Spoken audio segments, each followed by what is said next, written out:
Good morning. Welcome back to the Red Mic. Happy Wednesday. Glad you're here. But before we jump into today's Red Mic message, just a reminder Red Mic messages are leadership and life lessons I've picked up from 25 years as a public servant, 16 years as a youth football coach and scouting volunteer, and 10 years as a mediocre athlete with far more heart than actual physical ability. Today's Red Mic message: when the job ends. Several years ago, I worked for a state agency that was being shut down. Not reorganized, not downsized, shut down. We had about 80 employees. Good people with families, mortgages, car payments, kids in school, people who had built solid continuations to their career there, and they suddenly had to figure out what came next. And here's the strange thing about closing a state agency: the work didn't really stop just because we knew there was a light at the end of the tunnel and it was an oncoming train. We still had phones to answer because the regulatory body that we still had entities and consumers calling us saying, "Well, what do I do about this?" Well, even though we couldn't do anything, we felt an obligation to try to pass it on. We also had the responsibility of closing the place down. That meant archiving everything because state agencies keep everything. Some things they keep forever, like luggage. Other things have what are called retention schedules. Everything's got a retention schedule, but some of them are very, very short. Some of them are a lot longer.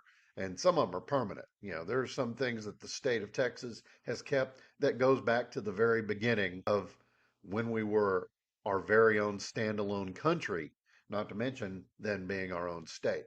Anyway, so we had all that to do.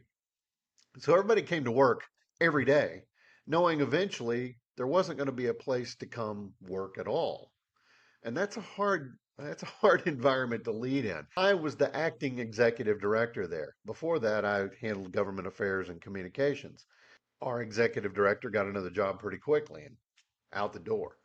They made me the acting ED, and even though it wasn't a contract, I had a gentleman's agreement with them that I would stick around to the end. And I did. I kept my word. What we were doing, though, is we were trying to ask people to stay focused on today's work while at the same time they were understandably worried about tomorrow.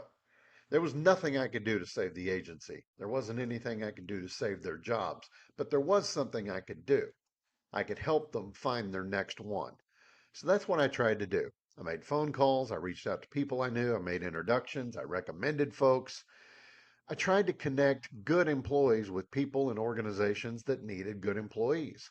And I encouraged all of the managers to do the same.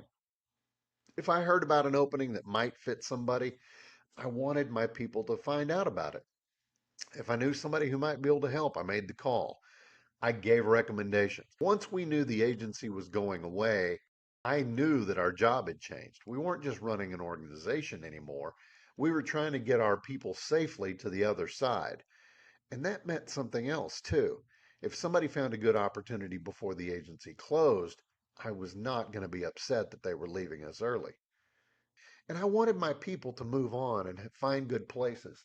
And it was so hard. It was so disheartening, particularly when people would come to me and say, "Yeah, I interviewed, but I didn't get it." At the end of the day, though, we did a pretty good job. And, this whole thing was different. There was nothing to replace anybody for. The finish line was coming for all of us. When people found places, it was a win. So by the time we finally closed the door, honestly, there were only about two of the 80 or so employees that didn't have somewhere to land. Now, I can't take credit for the 78 that found jobs, not all of them anyway. Some found opportunities completely on their own, and I still get tickled today when I run into people who we worked together back then, and they still have nice things to say about me and they're all thriving in their new places. Some of them used their own relationships and connections that had nothing to do with me. Some people landed because somebody else opened a door. But again, I know that some found their own opportunity because of a phone call I made or an introduction or just asking somebody to take a look. And I've always been proud of that. But none of it really benefited me. There was no organization left to make stronger. There was no productivity to improve, no retention to worry about, no loyalty to earn. These people weren't going to take what what they learned somewhere else and eventually give it back to our organization because there wasn't going to be one. It's easy to invest in people if their success helps you succeed. It's easy to mentor somebody who makes your team better. It's easy to develop an employee who might someday become your right hand. But sometimes there's going to be a moment where helping somebody absolutely does nothing for you. And that's okay, because that's when you find out whether you were really investing in people or just investing in what they could do for you. Leadership is not a transaction. Your responsibility to people doesn't suddenly disappear if the organizational chart changes, the budget runs out, or somebody stops reporting to you. Sometimes leadership means fighting to keep somebody. Sometimes it means helping them grow where they are. Sometimes it means being genuinely happy when they come into your office and they tell you they've found something better. Sometimes there isn't anything left to save. That's when leadership means helping people succeed somewhere that you won't be going with them. Like Alexander in the musical Hamilton. It's planting seeds of a tree that you'll never enjoy the shade. That's okay. How you treat people on their way out says an awful lot about who you were while they were there. And that's today's Red Mike message. Hope you found it interesting or helpful. Hope you're able to use some of these things in place in your own life.